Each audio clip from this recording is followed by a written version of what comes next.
말씀드립니다. 이상입니다. 예. 최현혜 의원님은 이 같은 내용입니까?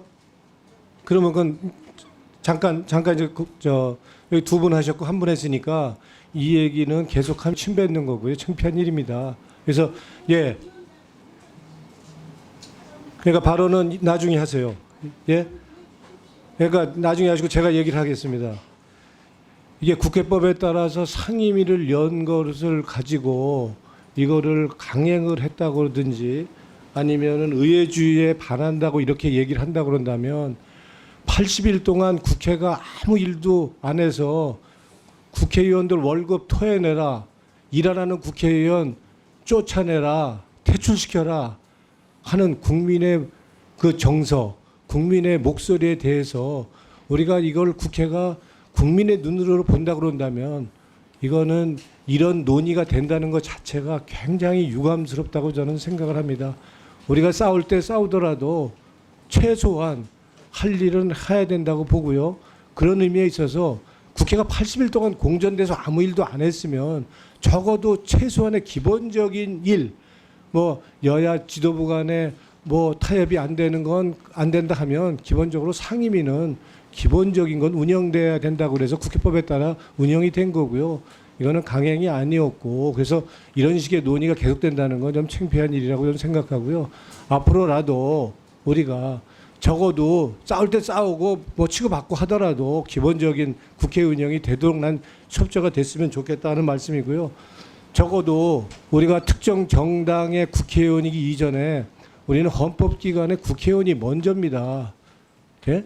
전 그런 면에서 국민을 먼저 보고 가자 하는 측면에서 한 말씀 드리고요.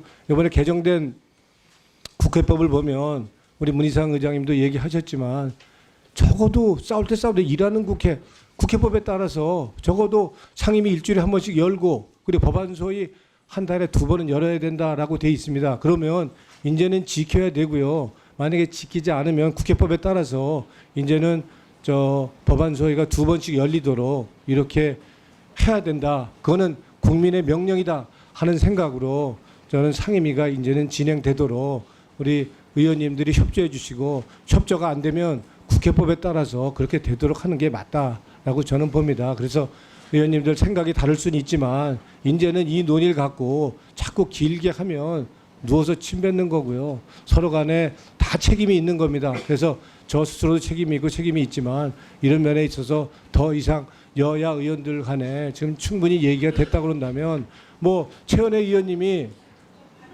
헌법기관으로서 국회의원으로서 얘기를 한다면 좋지만 지금 특정 정당의 국회의원으로서 얘기할 거라면 얘기 안 하시는 게 좋겠다라는 뜻을 내가 말씀드립니다.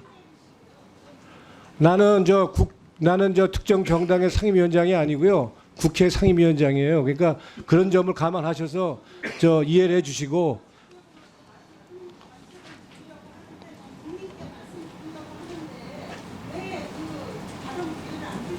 그래서 그렇게 좀 양해를 해 주시고 최현혜 의원님 그렇게 좀 양해를 해 주시면 좋겠습니다.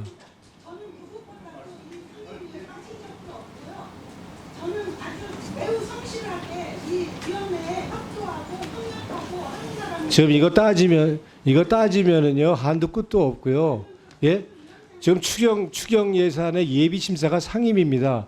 예비 심사에 전체 의결도 안 하고 예결소위에서 의결한 거를 다시 한번 논의까지 하도록 예결소의 위원장이 배려까지 했는데 그거를 강행이니 의회주의에 반한다고 얘기하신다 그런다면 예?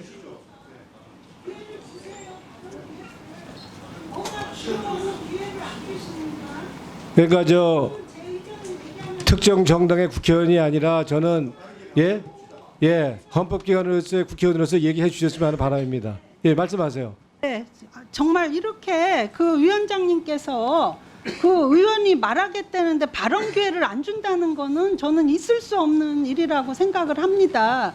위원장님 생각만 중요한 게 아닙니다. 각 모든 의원이 말할 권리가 있다는 걸 말씀을 드리면서요.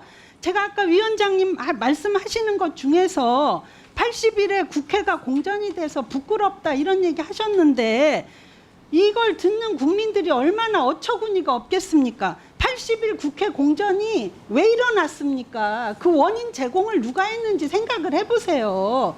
그런 거를 얘기하지 않고 그렇게 일방적으로 위원장님이야말로 중립을 지켜야 됨에도 불구하고 특정 정당의 편에 서서 지금 얘기하신 거 아닙니까? 그러니까 제가 얘기를 하는 거고요. 지난주에 그 있었던 공청회에서도 제가 지적을 하지 않았습니까? 그 어려운 시기를 거쳐서 여야가 합의에 의해서 그 얼마든지 할 수 있는데도 불구하고 그 사이를 못 참아서 공청회를 우리 야당은 패싱하고 그 위원장님이 소집하신 거 아닙니까? 그렇게 하다 보니까 공청회에 우리 당이 추천한 증인은 아무도 참석할 수가 없었습니다.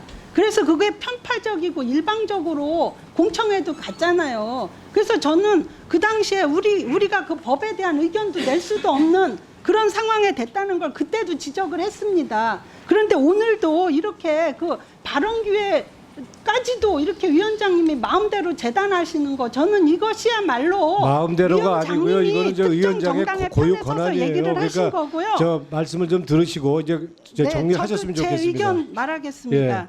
저도 이 그 예산 이 추경안 올라온 것을 제가 꼼꼼히 검토를 했습니다. 그런데 지금 이게 그 국가재정법상 추경 요건에도 맞지도 않고 지금 제가 이 내용별로 다 저 범주를 정해봤는데요. 이거는 뭐 신규 사업도 없고 시급성도 전혀 없고 그러니까 절차도 맞지 않았고 내용상으로도 이거는 전혀 그 추경을 할 필요도 없는 그런 예산이 지금 올라와 있기 때문에 어제 예결 소위에서도 그렇게 됐으면 아니 그 다시 한번 논의를 하든지 충분히 논의를 해서 하셔야 된다는 입장을 보여야지 어떻게 뭐 했으니까 그냥 간다? 이거는 저는 있을 수 없다고 생각한다는 것을 제 마음대로 제 네. 의견을 말씀드립니다. 알겠습니다.